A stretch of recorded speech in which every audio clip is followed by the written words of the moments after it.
My Seven Chakras, episode 106. You are your own best doctor. The seven chakras, swirling vortices of energy, positioned throughout our body from the base of the spine to the crown of the head. For thousands of years, this ancient wisdom has been passed on from master to disciple. What are the functions of these energy centers? And could these chakras help you unlock your destiny and find your true purpose? Welcome to My Seven Chakras. And now, your host, Aditya Jai Kumar. What's up, action takers? AJ here, your friend, your buddy, and your host. And I'm excited to bring you another powerful episode that will surely inspire you to make a change. As I always share, the main reason I'm doing this show is for you, action takers. So no matter where you are right now, whether you're in your car, in a coffee shop, at home, on your way to work, anywhere, remember that whatever you're looking for is looking for you too. I want to give a shout out to one of our action takers on Instagram, whose name is Lindsay. So Lindsay, who posted something really beautiful today. And she writes, I absolutely love listening and your guests are always amazing as well. I choose to listen to your show most days of the week. Thank you for all that you share. Hearing your guests share their personal stories and struggles has made it a little easy for me to start sharing mine too. So Lindsay, thanks a lot for your wonderful message. I'm glad that our show is enabling your transformation. Keep taking action. Action Tribe, I love hearing from you, and more importantly, I want to provide you solutions to any health challenges that you might be facing. So allow me to serve you by taking part in a mini survey that will take you only a few minutes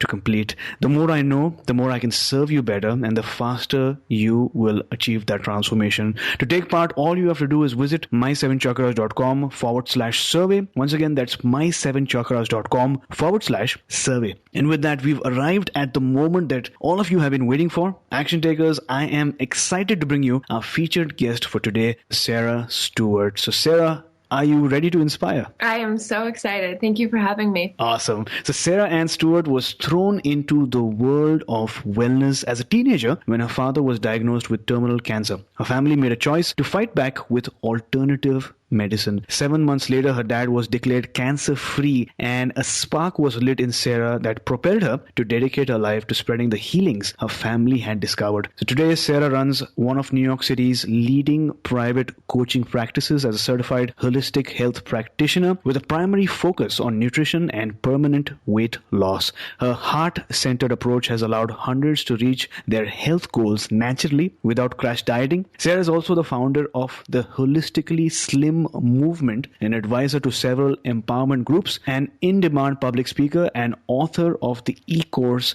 Meditate Slim. When not supporting her clients, she can be found leading transformative wellness experiences across the globe. Her mission and passion are one and the same: shifting the world to a greater state of happiness through well-being. So Sarah, I've given our listeners an intro, but I'm sure our listeners would like to know a bit more about you before the show begins. So take about a minute to share. Yeah, amazing. Thank you so much for that beautiful intro. So yeah, about 13 years ago, my father was diagnosed with terminal cancer. And instead of going the traditional route of Western medicine, he basically made a choice. And the choice was to use food to heal himself. And 7 months later, after hiring a vegan chef and really just transitioning to a diet where he was drinking lots of juice every day, cold pressed juice and carrot juice, and having wheatgrass shots, and really changing his supplement protocol, he was cancer free. And this really sparked this light inside of me because I saw right then, against my own wishes, which I was very angry at the time that he didn't follow the doctor's wishes, the power of nutrition and how healing it can be. And during that time, I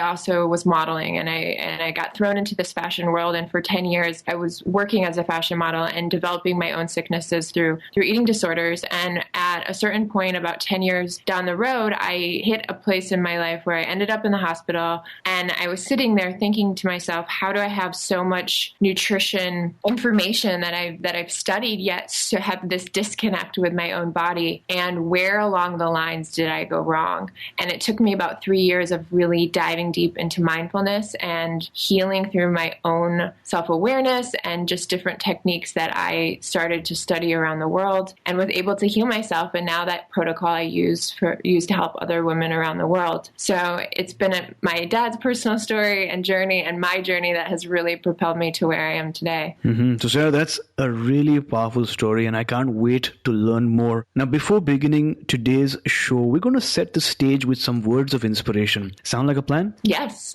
Great. So what is your favorite inspirational quote? And also tell us how you apply this quote to your life. Yeah, so something I think about all the time is the quote, "You are your own best doctor." And this is something I hear quite often, but a lot of people say this, but what does this really mean, right? So this idea that there are hundreds of coaches and hundreds of health experts and hundreds of doctors, but really you and only you know what is best for you. And when we have so much outer influence through social media, through the online, which has been incredible because you can find out so much information, but there's thousands of things really that you can look up for your health and wellness on a daily, just by Googling, diets or health, that we really have to look within. And I feel like the best way to do that is through mindfulness and meditation. So that's just something that I keep on my phone and keep around me, that quote everywhere I go, that really I have to listen within to really know what is best for myself. And that's something I teach to all my clients. Wonderful. You are your own best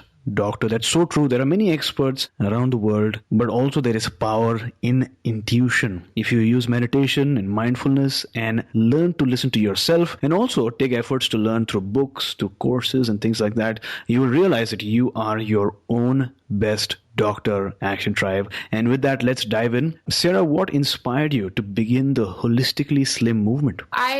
The statistics around eating disorders are not getting any better. And it is really sad when you look at them. And especially because eating disorders have the highest mortality rate of any mental illness. And, only 1/3 of people really receive the treatment that they need for eating disorders. And 30 million people in the United States are suffering from some sort of disorder that is related to, anorexia, bulimia, binge eating, and so forth. And with the influence of social media, I've seen the need for positive inspiration, for the ideas of self-love and self-esteem, mindfulness, meditation, that's just not being taught in school. That's not being taught by a lot of individuals. It's just something that's really been overlooked. And we're so focused on the diet aspects, and we're so focused on the food and how much we weigh and our body mass index and all of these other things, that we're overlooking what truly matters, which is, do we feel good inside, and are we happy, and are we healthy, and how does that relate to our lifestyle? And so I started the Holistically Slim movement with the idea of building community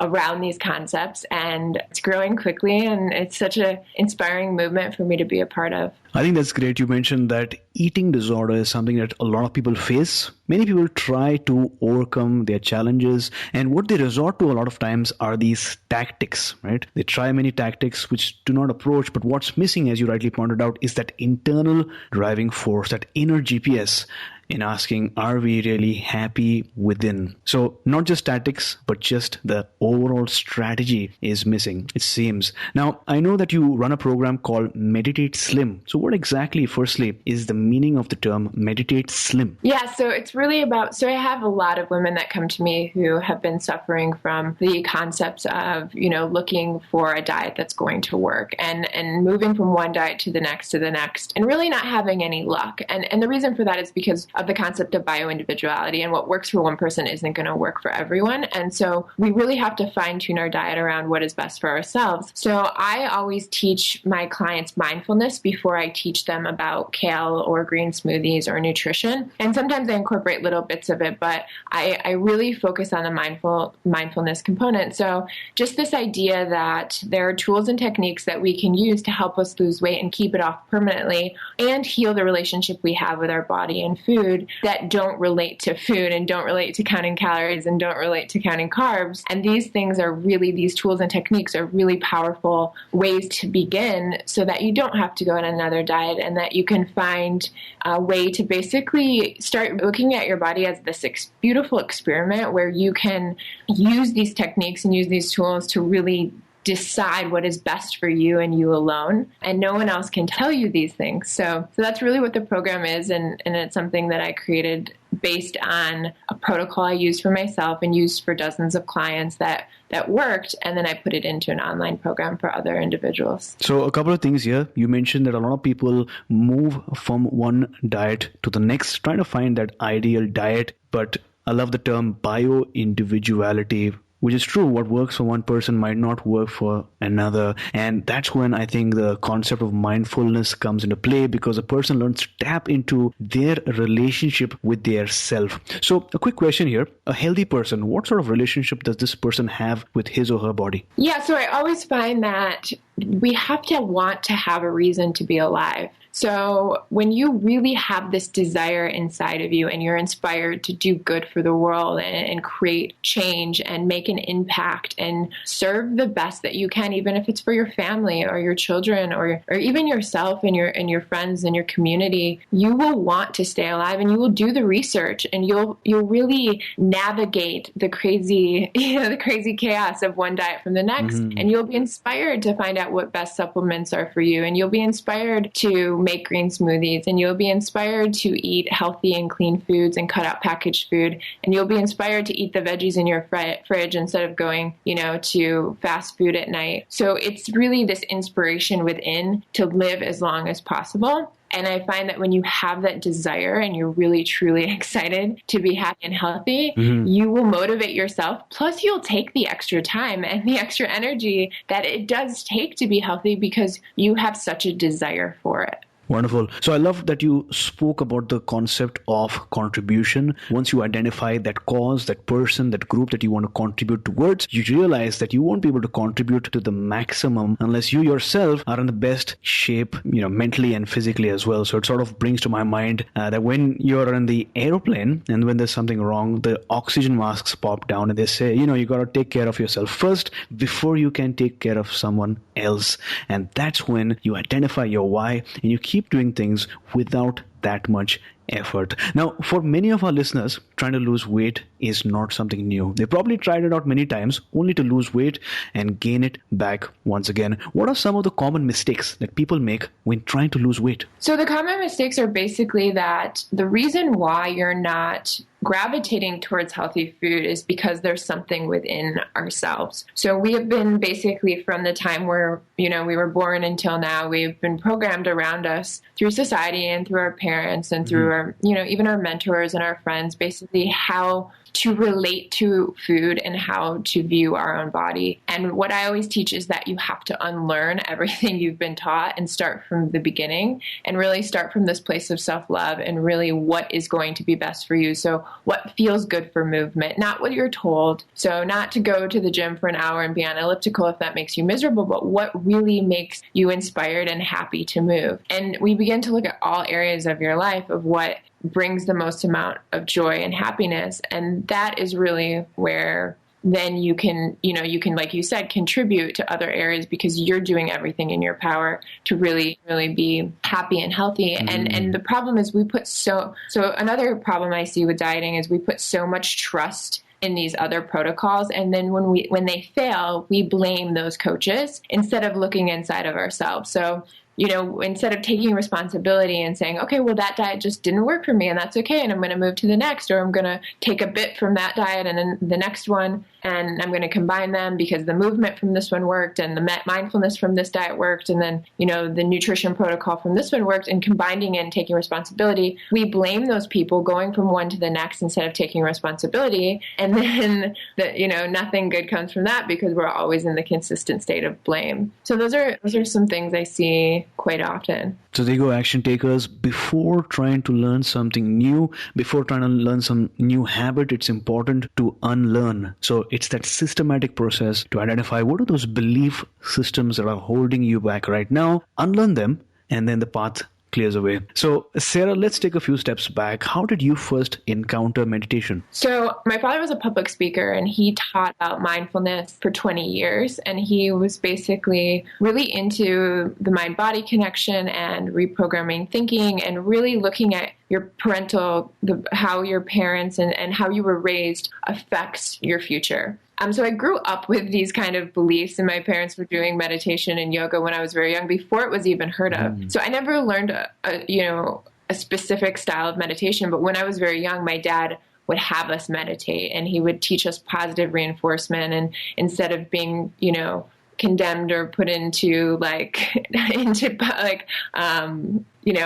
time out, we would have to write out positive affirmations or even meditate. And people would always laugh. And it was funny because he would be like, well, I'm doing positive reinforcement and I'm helping them see, how when there's chaos, you quiet your mind and you actually see the truth. So this was ingrained in me in a very small time. But when I got sick, it was something that I had kind of forgotten about. And I think when you're ready, the teacher appears. And I was at a conference, and my friend Chandresh, who runs an organization called Break the Norms, was across the room. I hadn't met him yet, and he saw me and I saw him, and it was instantaneous. I knew I needed him as a teacher. And from there, moving on, he basically taught me these concepts of unlearning and just getting back to your truth, which has really become my guiding light and really brought me back to health and wellness. So there you go, Action Tribe. These are some excellent insights, excellent ideas to transform your household and the way that you raise your kids by teaching them meditation, affirmation, and the mind-body connection. And years later, when they come on a show as a guest, they will thank you. So thanks a lot for sharing. Now, I know that Meditate Slim is an 8-week online coaching program for permanent weight loss. But for someone who's new to the idea of coaching, what really happens during those 8 weeks? Yeah, so it's interesting. I find that some people, when they hear about what I do, they're just so excited because they've never heard of a concept about like this before. To lose weight with your mind or to even heal your relationship with food and your body through meditation is a very new concept. And I always say, when you're ready, like I mentioned before, the teacher will appear. And when you're truly ready to make those changes, there are simple techniques like visualization, mantras, affirmations, guided meditations, compassion meditations, gratitude meditations that have stood the test of time. I mean, people have been using these for years to change subconscious patterning. And it doesn't matter if it's finance or weight loss or, manifesting the life of you want or your relationships. When you have program beliefs in your subconscious that have been there for years and years and years, they must be reprogrammed in order to change new patterns. And when you can't just change thought, you have to change behavior. And that means you have to change habit. And in order to change habit, those patterns have to change. So, these concepts that I discuss, they're in a protocol. They're a protocol, and there's 34 different techniques, but they have been proven for years to work. So I always say, just jump with a leap of faith and trust and dive right in. And I always say, give it, at least 4 weeks of consistent mindfulness and see what happens. And every time I get incredible, feedback from people who are just amazed at what quieting the mind can do for themselves. Wonderful. Now, by now, Sarah, I'm sure that many of our listeners have just one question on their mind. How do I meditate slim? Is there a simple technique that you could teach our listeners? Yeah. So within the course, I discuss different styles of exercises. So for example, and I'll give one example that is really powerful, which is like a visualization exercise. So a lot of times we have a very negative relationship or energy that exists when we go into our kitchen. So we feel almost negative about that space. And so I always say it's important to shift the energy, even in the space of your kitchen and how you want to feel. So I always give an exercise where you journal, what do you want your kitchen to feel like? What do you want to be inspired by it? And actually you write out exactly what you would love to have in your kitchen. So clean food and food from the market, and you want to see yourself happy and cooking and, really just creating this image. And then you sit with yourself for even just 5 minutes. You can sit in a chair with your back straight and close your eyes, and you can visualize this and visualize how you want to feel and begin to shift that relationship with, possibly the nighttime binging or, when you're eating something that's very unhealthy or using food as a sabotaging mechanism in that space. So that's just one exercise of many that I give where you use meditation in a space to shift the energy in it. Wonderful. Thanks a lot for sharing that. And I'm sure you agree that meditation by itself might not lead to a transformation. There are many other things a person would need to do in order to become more healthy. So is there a simple yet effective health tip that you'd like to recommend for our listener so that he or she can begin the journey today itself? Yeah, so I do agree that, there are these simple things, right, that are in multiple diet protocols or that people have now found to be very beneficial. So the simple things of like cutting out gluten and dairy a lot of people are intolerant to those, or even a plant-based diet, which is really beneficial for most, I believe for everyone, eating lots of colorful foods. But the problem with that is that when as a coach, if I tell you to cut something out, it's going to be very challenging to our brains to say, okay, I can't have something and that's why we want it. So I always recommend, for my number one health tip, is to crowd in. So basically add as many good things into your life as possible, which will make you feel really good. So just add one more vegetable a day, add one more green juice, add one more salad, add one more affirmation, add even 5 minutes of meditation compared to yesterday when you didn't do it, and then add 10 the next day, and keep adding these things. And then all of a sudden your life is just going to be filled with all of these incredible things that make you feel really good, instead of feeling like you've lost out on the things that you're missing. Awesome. I'll add that into the show notes. Action Tribe, to access today's show note, visit my7chakras.com/106. That's my7chakras.com/106.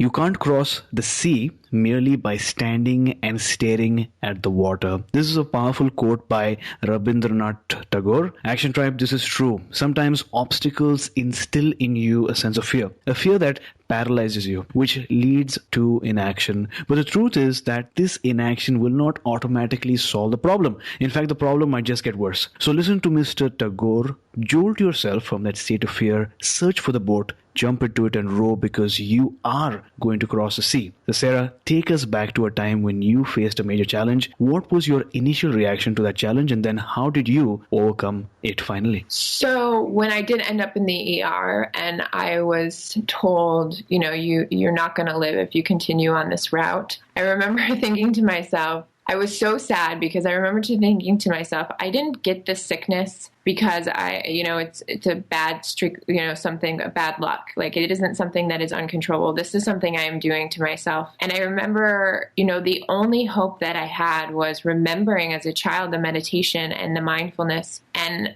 I literally looked at myself and said, like, this is the time where I must shift my entire reality. So it wasn't that I was running away and leaving, like going across the world to get away. I literally was like, I have to shift my entire vibration, my entire energy, shift my friends, shift my community, shift everything, and put myself around people who are inspiring and uplifting and healing, and communities that are just going to embrace me with so much love. And that's what I did. And I shut down, my social media, and I took 6 months off at the time. And I just closed everything and said, this is my time. This is my time where I'm going to heal. And it was one of the most powerful things I've ever done. And the whole time I just did what I talk about, the journaling, the mantras, the affirmations, the meditations, and it really helped me. And when I came back, and I dove into nutrition at the time as well, which is interesting. So I also started studying nutrition. And when I came back, I started health coaching. And at the time, I was still having anxiety around my body. And I knew that the mindfulness work wasn't done. And it took me even longer of diving deeper and working with coaches. And it wasn't just a quick fix. And having that, length of time where I was coaching and I was embarrassed because I was still having anxiety around my own conditions, and having to go back and do even more work was powerful for me, because now I have the compassion and empathy for other people who are going through the same thing. So looking back now, in just one sentence, what is that one important life lesson that you'd like to share with our listeners? So my teacher, Chandresh, always tells me, unlearn, unlearn, unlearn, and get back to your truth. And that is the biggest thing that I have learned, is that you have to unlearn these program beliefs. You have to unlearn what you've been taught in school. You have to unlearn social conditioning. You have to unlearn what the social media tells you, and even your peers, and even sometimes your mentors. And when you understand your truth, then you can speak your truth and live your truth through the most authentic way possible. And that's just been a very powerful place for me, is really unlearning everything I was taught when I was working in fashion. So thanks a lot for sharing your story. You shared that you ended up in the ER and they said that you won't live if you continue this way. And that's when you realize that something must change. And the result was because you were doing that to yourself, and you said to yourself that the moment has arrived and that you must shift, and that's when you changed. It's really inspirational, and I'm sure that a lot of listeners listening to the show might be feeling the same way and being able to really relate to your story, because like I always say that it's never too late to change. And for a lot of people listening to the show right now, this is the moment to make that shift, to change your life. Action Tribe, only you know the challenges that you're facing, and no amount of inspiration or motivation can deny that. But when you find something powerful to live for, all of a sudden your challenges, they seem small. You can draw your inspiration from anything or anyone, but once you find your why, that eternal and immortal power of the human spirit takes over. And that's probably why Patanjali, the father of modern yoga, once said something along the lines of, when you are inspired by some great purpose, some extraordinary project, all your thoughts break their bounds. Dormant forces, faculties, and talents become alive, and you discover yourself to be a greater person by far than you ever dreamed yourself to be. So Sarah, have you found your life's calling? And if yes, what is your life's calling? Yes, I have. So when my father had first cured cancer and I was modeling, I thought my life purpose would be to talk about nutrition and teach people about food. I thought when I was done modeling, that would be it. Mm-hmm. And when I got sick myself and I realized the power of food can heal you and the power of food can hurt you as well, I learned that like my true calling was this next step. So some people will say, oh, do you regret being in the modeling world? And I say, of course not, because that experience inspired me to take my coaching to another level and another like healing where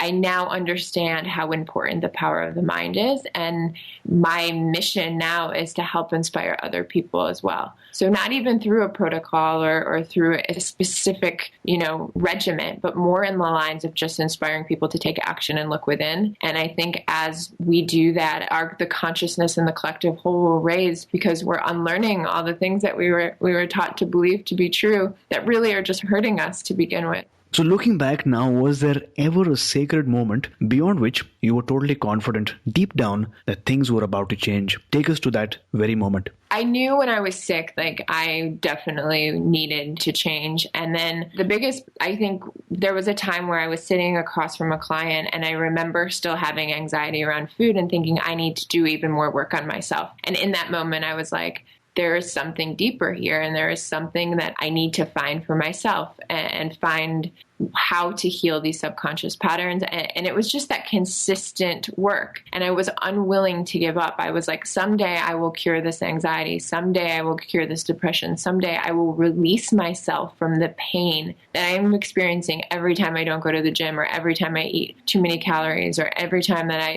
on paper that I think are too many, or every time that I have anxiety around food or the holidays or, at dinner. And I knew that at some point I would figure it out. And I did. And then the real power came with, once I gave the protocol to other people that were coming into my life with the same disorders, and it was working for them. And I had a client who, she had an extreme eating disorder. She was a bikini model and binging several times a day. And within 8 weeks, the binging ended. And with another 8 weeks, we worked together for 16 weeks, the anxiety around food in her body had ended. And I knew that it wasn't like a string of luck. I knew that there was something very powerful with this work. And I think at that moment, I thought, wow, other women need to know this. Wonderful. And like everything comes to an end, Sarah, we have finally arrived at the last round for today's show, the wisdom round.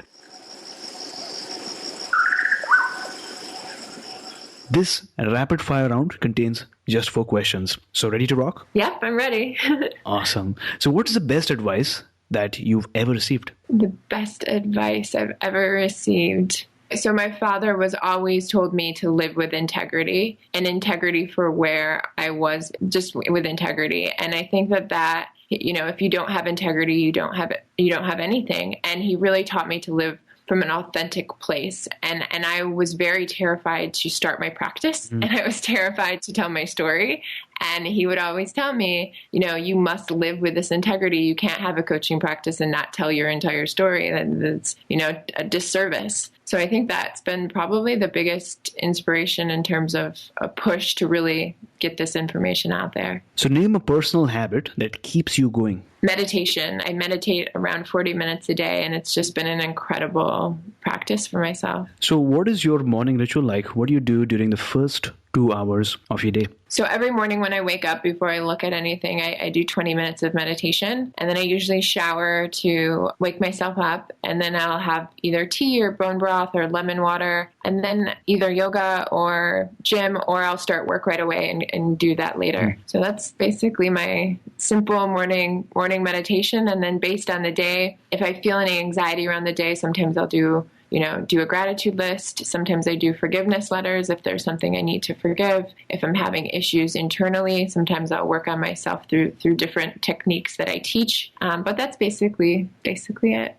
Great. So what's the most inspirational book that you've ever read? So the most inspirational book I've ever read is Break the Norms. And I highly recommend getting it because it's just everything that we've been taught. It flips it upside down and really gets you thinking about what your own truth is for all of these different circumstances, everything from God to life to death to love, sex. It just really makes you think about all of them. So our listeners know that all of this information will be there in the show notes. And to access those show notes, visit my7chakras.com/106. That's my7chakras.com/106. So Sarah, I'm sure that our listeners have learned something new and powerful today, something that they can immediately go out and take action toward. And I had an awesome time chatting with you. Before we end today's session, tell us one thing that you're grateful for, and also how does someone find you online? Today, I'm very grateful for my ability to share this information and write. I've been working on my book all day, and it was just a very powerful day to have space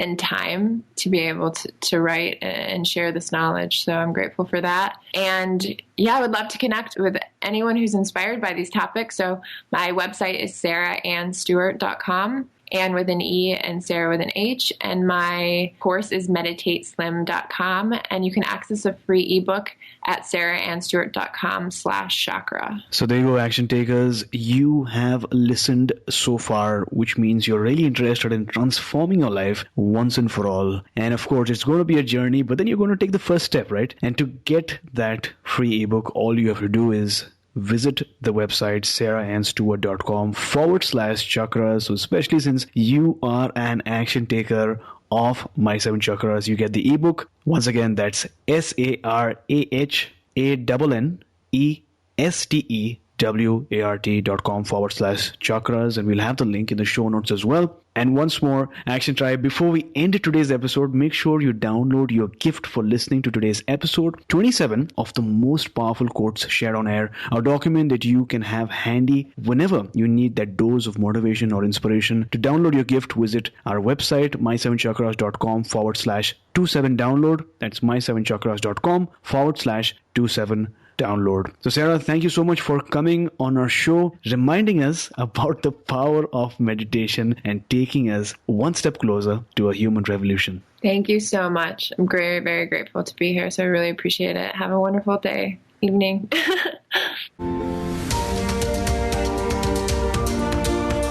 You were listening to My 7 Chakras.